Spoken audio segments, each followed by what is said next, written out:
अथर्ववेदे प्रथमाष्टके चतुर्थोऽध्यायः।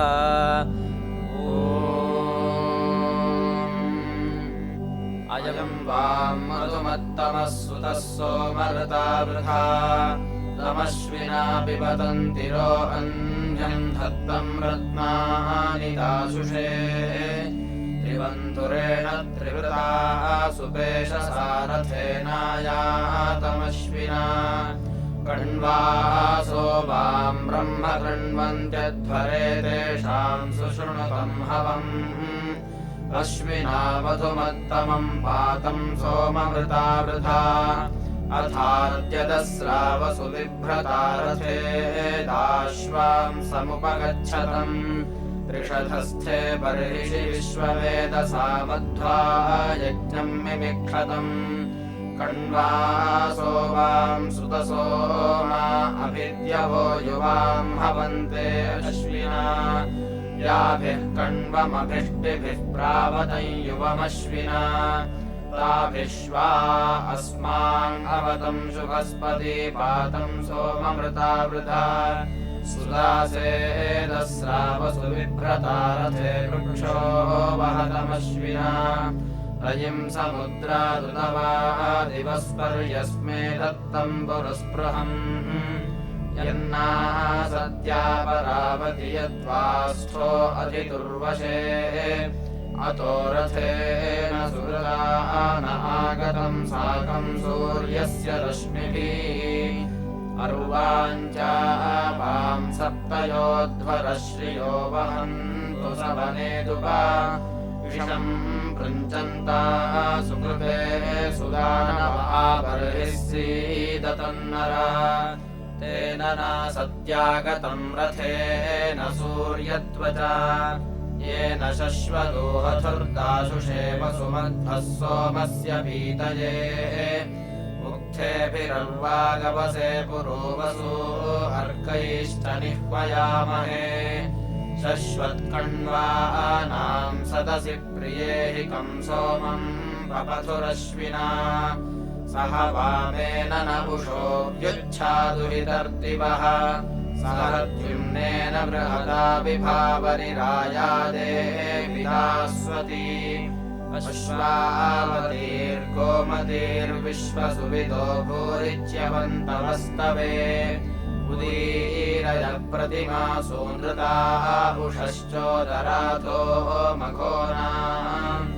उवासोषा उच्छाच्चनु देवी जीरारथानाम् ये अस्या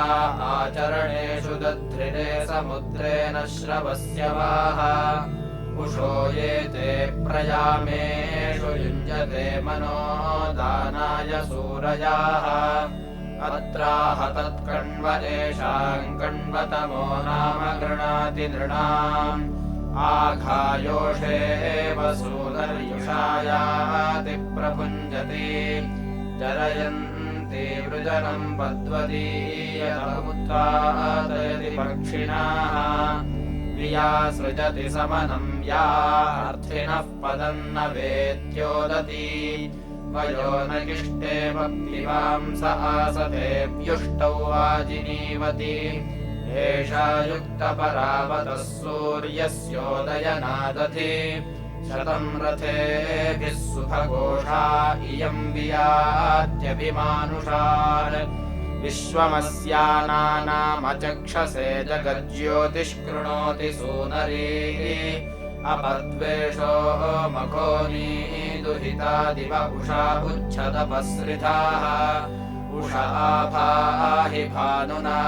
चन्द्रेण दुहितर्दिवः आवहन्त्येवोर्यस्मभ्यं सौभगं युच्छन्ति दिविष्टिषु विश्वस्य हि प्राणनं जीवनन्ते वियदुच्छसि सूनरी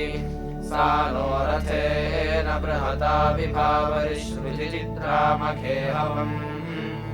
उषो वाचं हिमं स्वयश्चित्रो मानुषे जने तेनावह सुकृतो अध्वराम् उपयेत्वा गृणन्ति वह्नयः विश्वान् देवान् आवह सोमपीतयेऽन्तरिक्षादुषस्त्वम् सास्मासु धाको मदश्वापदुग्ध्या अमुषो वाजम् सुवीर्यम् यस्यारुषन्तो अर्चयः प्रतिभद्रा अदृक्षत सा नो रजिम् विश्ववारम् सुपेशसमुषा ददातु सुज्ञम् ये चित्थित्वा वृषयः पूर्वभूतये जुहोरे वसेमहि सा न स्तोमाम् अभिगृणीहि राधसोषः शुक्रेण शोचिषा उषो यदद्यभानुना विद्वारा वृणवो दिवः प्रणमो यच्छतादवृकम् पृथुच्छर्दिः प्रदेवि गोमतीरिषाः सन्नो राया बृहता विश्ववेशसामिमिक्ष्वासमिडाभिरा संयुम्नेन विश्वतुरोषो महि संवाजैर्वाजिनीवति उषो भद्रेभिरागहि दिवश्चिद्रोचनादधि वहन् वरुणप्सव उपत्वा सोमिनो गृहम् सुपेशसं सुखम् रथय्यमध्यस्था उषस्त्वम् तेना सुश्रवसञ्जनम् प्रावाद्यदुहितर्दिवः वयश्चित्ते पतत्रिणोद्विपच्चतुष्पदर्जुनि उषः प्रारन्धृतोऽङ्ग्रनुदिवो अन्तेभ्यस्परि युच्छन्तीरश्मिभिर्विश्वमाभासि रोचनम् तान् त्वामुशर्वसूयवो गीर्भिः कण्वाः अभूषत उदृत्यञ्जातवेदसम् देवम् वहन्ति केतवाः दृशे विश्वाय सूर्यम् अपत्येतायवो यथा नक्षत्रायम् जग्तुभिः सूराय विश्वचक्षसे अदृश्रमस्य केतवो विरश्मयोजनाम् अनु भ्राजन्तो अग्नयो यथा तरणिर्विश्वदर्शतो ज्योतिष्कृतसि सूर्य विश्वमाभासि रोचनम् प्रत्यङ्देवानाम् विशः प्रत्यङ्मुदेषि मानुषान् प्रत्यङ्विश्वम् स्वर्दृशे येनापावकचक्षसा भुरण्यन्तम् जनाम् अनु त्वम् वरुण पश्यसि विद्यामे शिरदस्पृथ्वः विमानो अक्तुभिः पश्यञ्जन्मानि सूर्य सप्तत्वा हरितो रथे वहन्ति देवसूर्य शोचिष्केशम् विचक्षण अयुक्तसप्तशुन्ध्युवः सूरो रथस्य नप्त्याः ताभिर्याति स्वयुक्तिभिः उद्वयन्तमसस्परिज्योतिष्पश्यन्त उत्तरम् देवम् देवत्रा सूर्यमरन्नज्योतिरुत्तमम् उद्यन्नद्यमित्रमः आरोहन्नुत्तरान् दिवम् हृद्रोगम् मम सूर्यहरिमाणम् च नाशय शुकेषु मे हरिमाणम् रोपणाकासु दध्मसि अथो हारिद्रवेषु मे हरिमाणम् निदध्मसि उदगादयमादित्यो विश्वेन सहसा सह विशन्तम् मह्यम् रन्धयन्मो अहम् विशते रथम् अभित्यम् मेषम् पुरुहूतमृग्नियमिन्द्रम् गीर्भिर्मदतावस्वो अर्णवम् यस्य द्यावो न विचरन्ति मानुषा भुजेमम् हिष्ठमभिविप्रवर्चत अभीमवन्वन् स्वभिष्टिमूतयोऽन्तरिक्षप्रान्तविषेभिरावृतम् इन्द्रम् दक्षा सर्भवो मदच्युतम् शतक्रतुञ्जवनीसूनृतारुहत् त्वम् गोत्रमङ्गिरोऽभ्यो वृणोरपोरात्रये शतदुरेषु गातुवित् ससेनचिद्विमदाया बहो वस्वाजावद्रिम् वावसानस्य नर्तयन्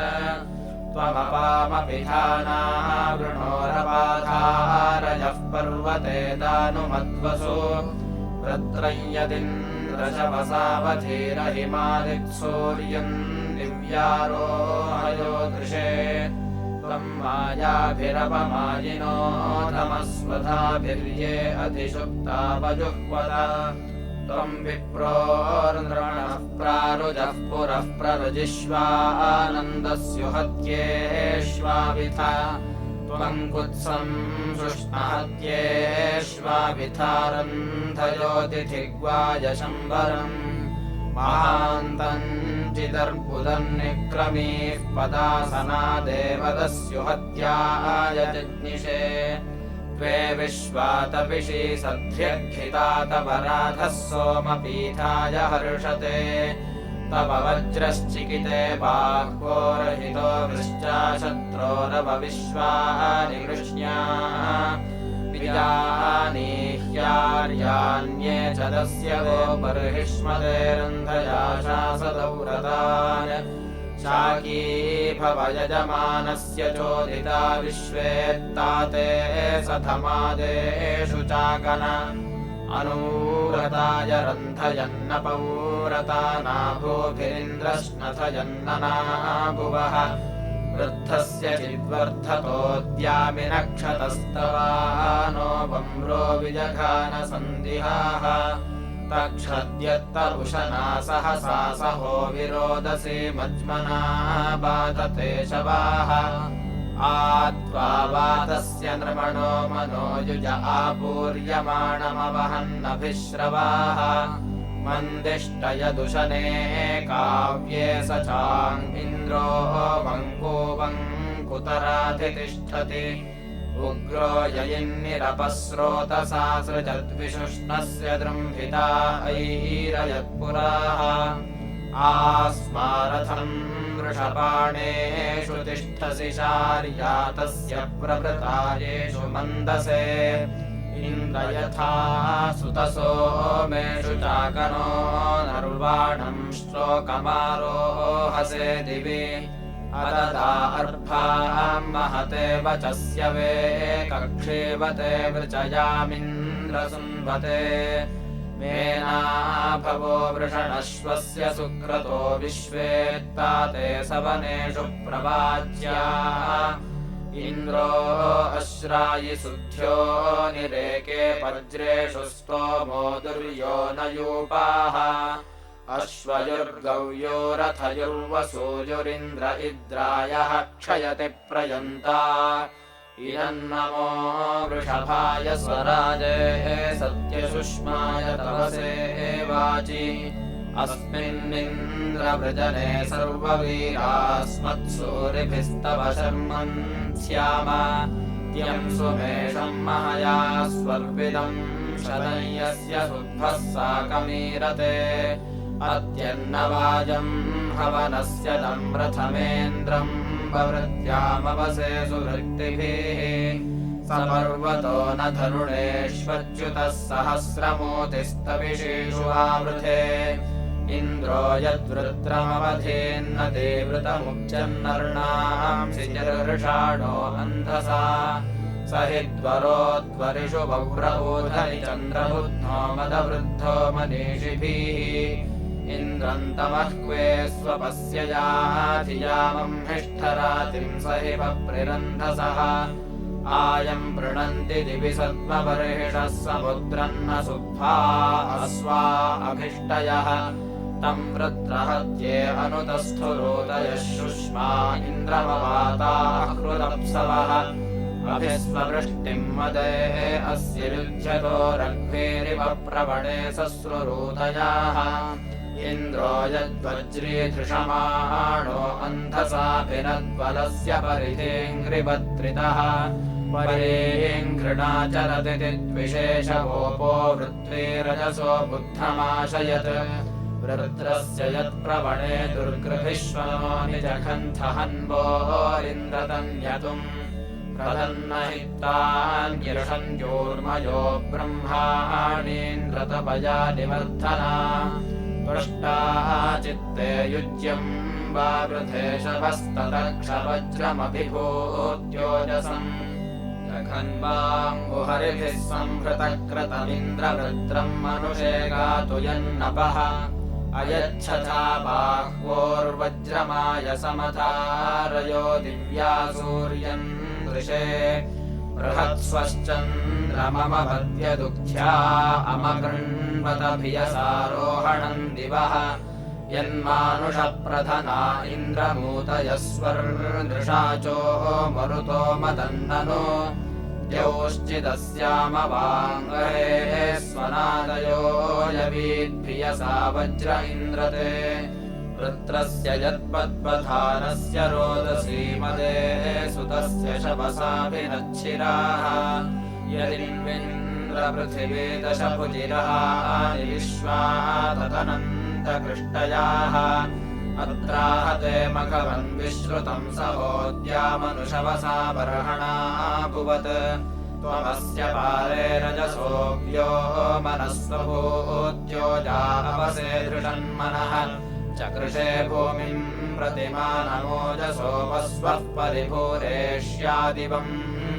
त्वम् भुवः प्रतिमानम् पृथिव्या विश्ववीरस्य बृहतः पतिर्भूः विश्वमाप्रा अन्तरिक्षम् महित्वा सत्यमद्धानकिरण्यस्वावान् न यस्य द्यावा पृथिवी अनुव्यचो न सिन्धवो रजसो अन्तमानशुः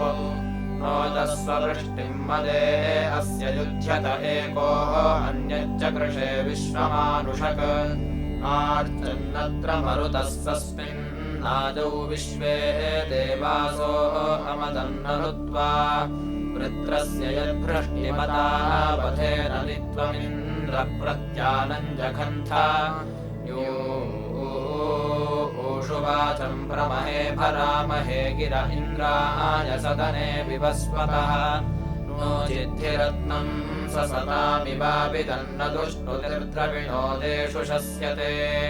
दुरो अश्वस्य दुर इन्द्रगोरसि दुरो यवस्य वसुन इनस्पतिः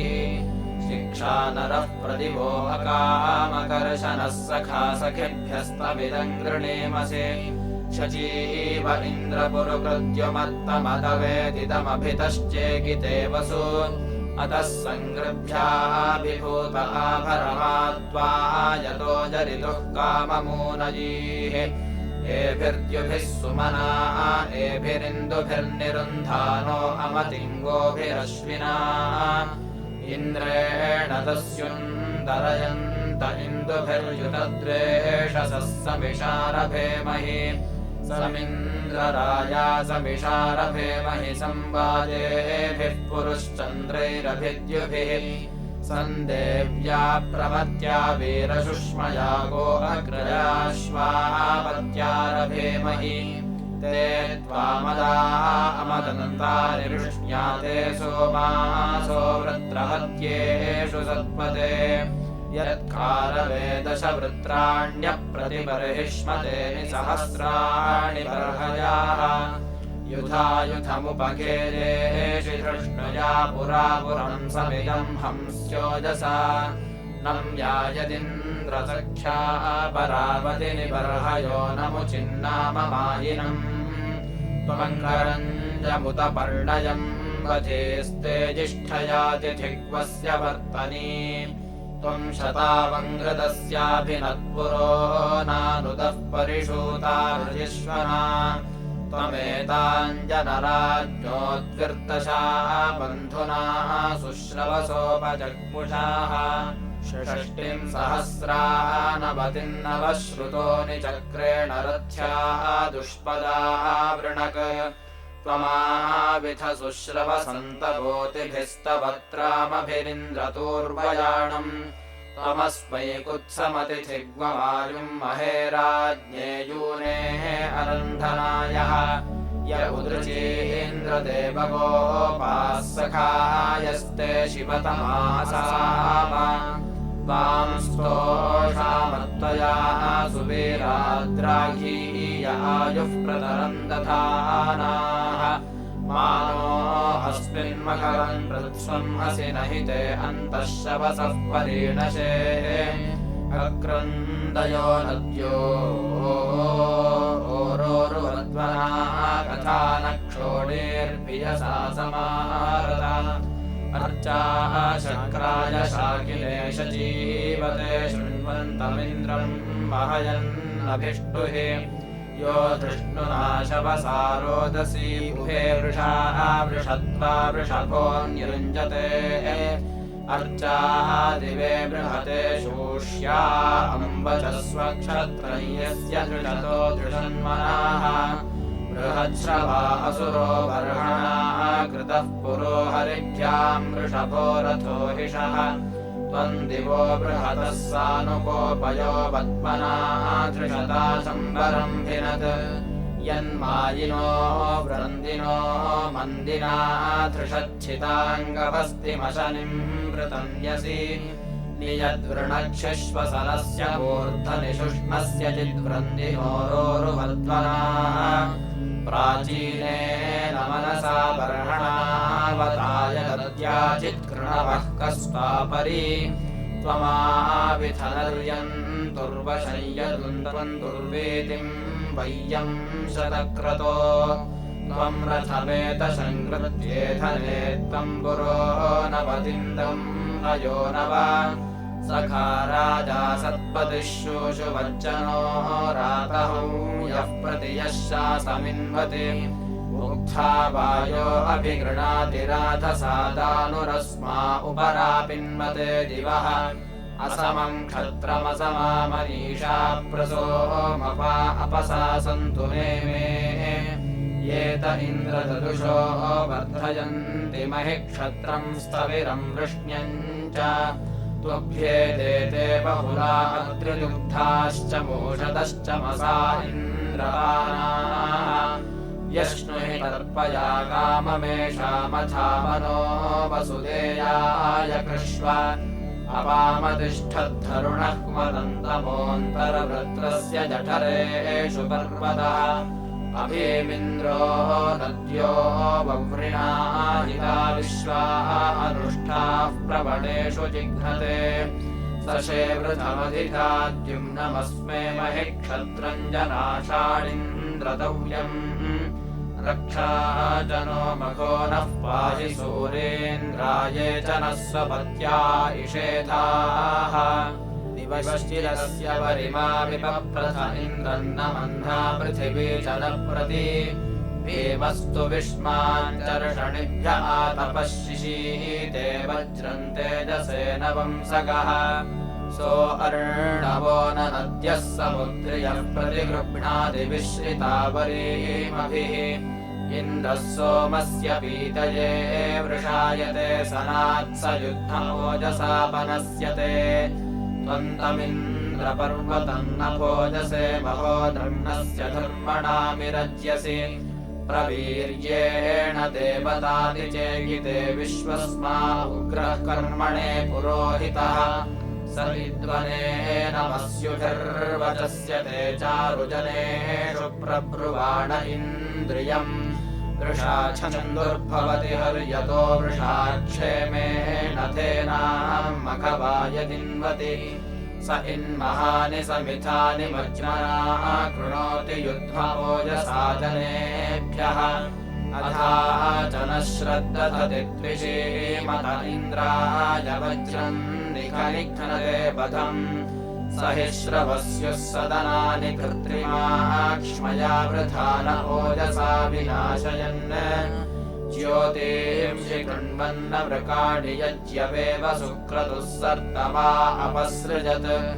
दानाय मनः सोमपावन्नस्तु तेर्वाञ्चा हरिः वन्दनश्रुता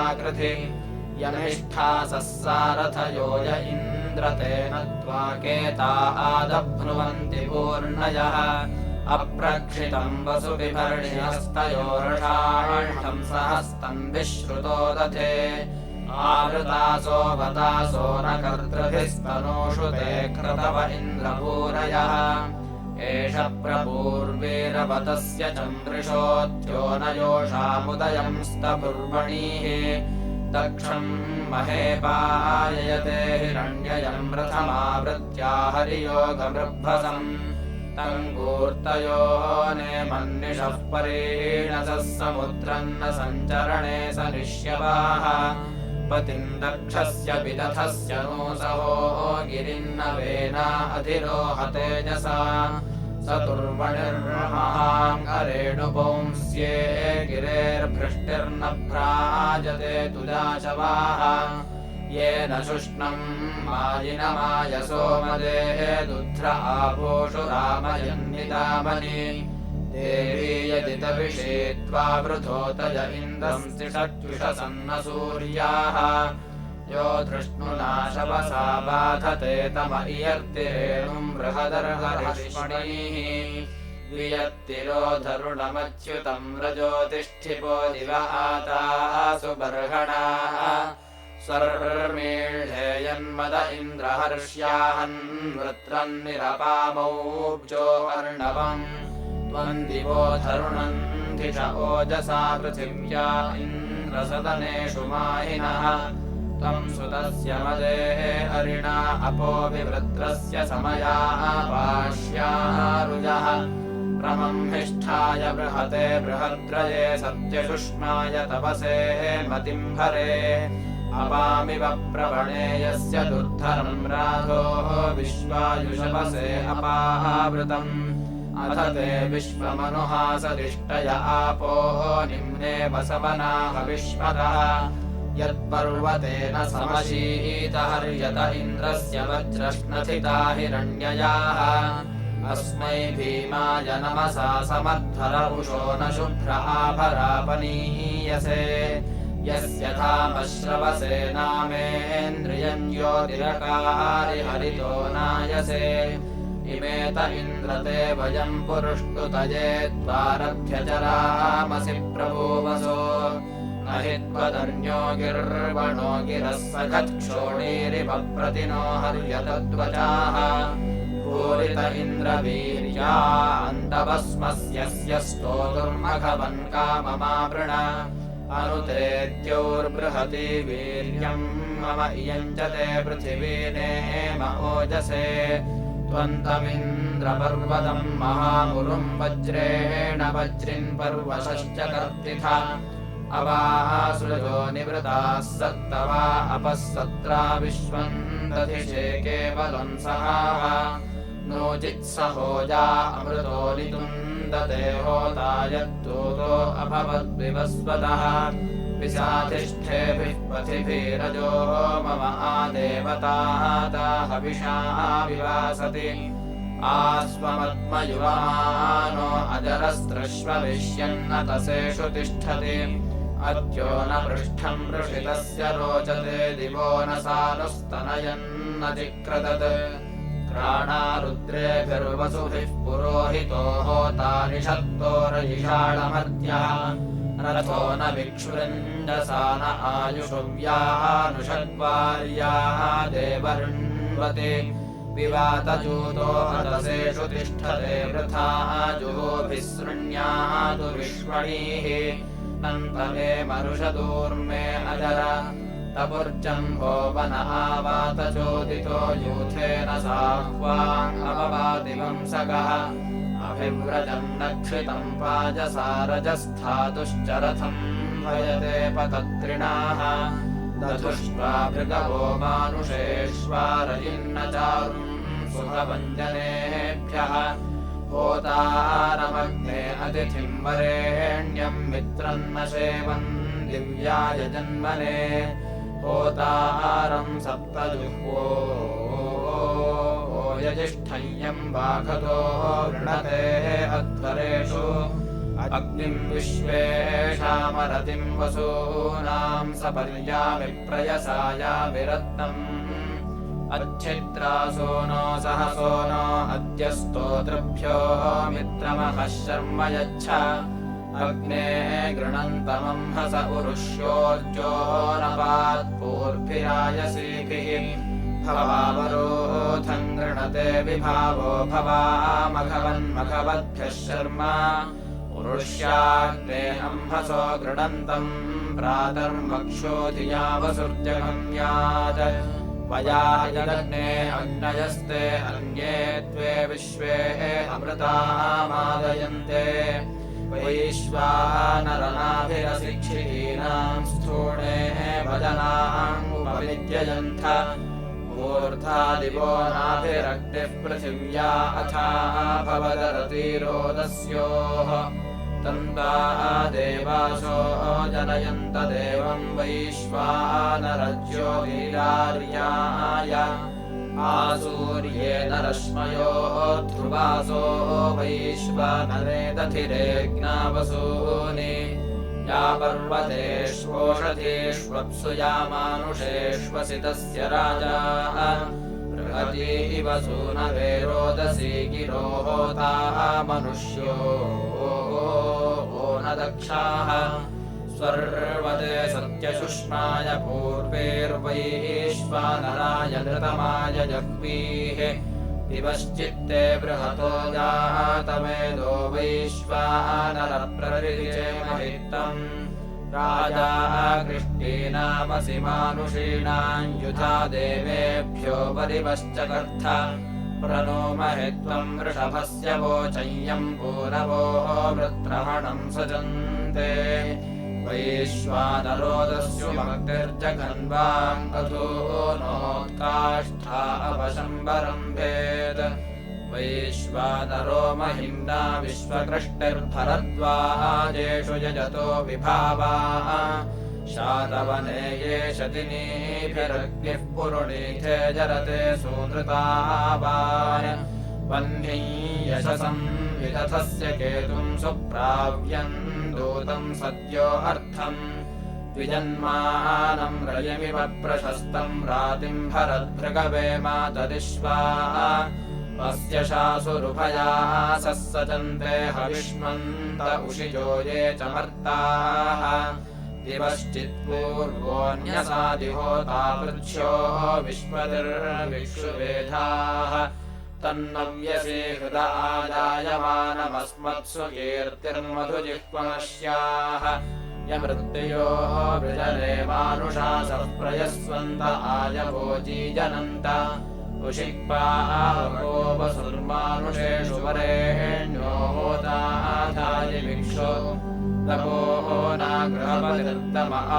अग्निर्भुवद्रयिपतीरयीणाम्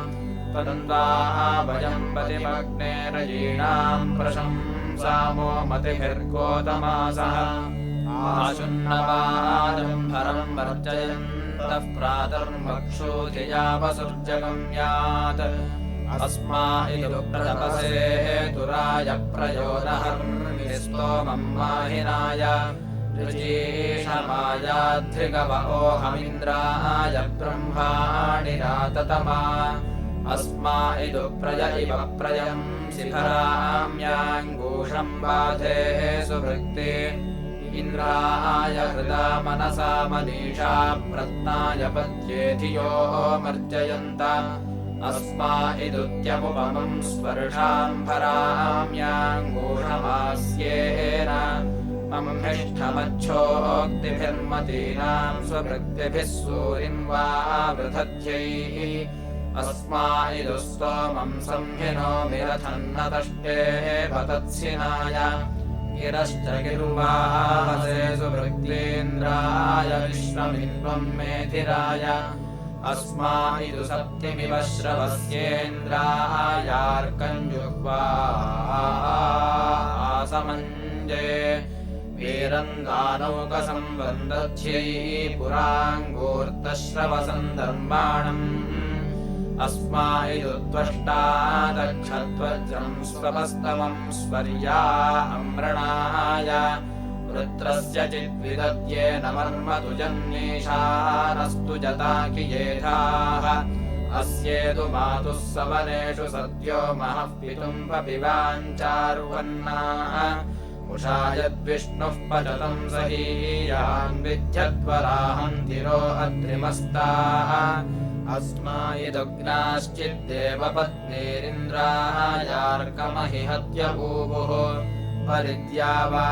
पृथिवी जभ्रकुर्वीनास्य देवहिमानम् परिष्टः अस्येदेव प्ररिरिचे महित्वम् दिवस्पृथिव्याः पर्यन्तरिक्षात् स्वराळिन्द्रोदमा विश्वगूर्तस्वरिरमत्रोपवक्षेरणाय अस्येदेव शपसा शुषन्तम् विवृश्चद्वज्रेण वृत्रमिन्द्राः गानौ राणाः पनीरमुञ्चदभिश्रवो दावने सचेताः अस्येदुत्वेषसारन्तसिन्धवः पर्यद्वज्रेण सेमयच्छत्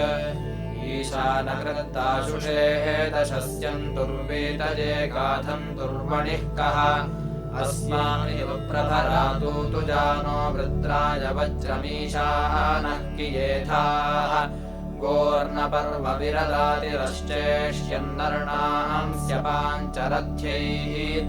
अस्येदुप्रब्रूहि पूर्व्याणि तुरस्य कर्माणि नव्यबुद्धैः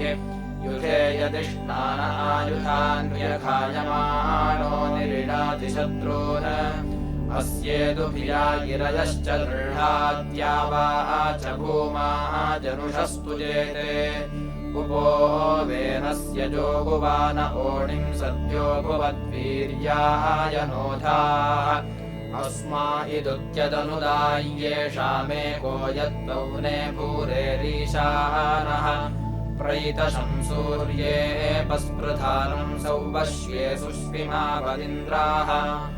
एवाते हार्योजनासु वृत्तेन्द्रब्रह्माणि गोतमासो अक्रन् वैषु विश्ववेश सन्धियन्धाः प्रातर्मक्षोधिया वसुर्जगम्यात् इति प्रथमाष्टके चतुर्थोऽध्यायः।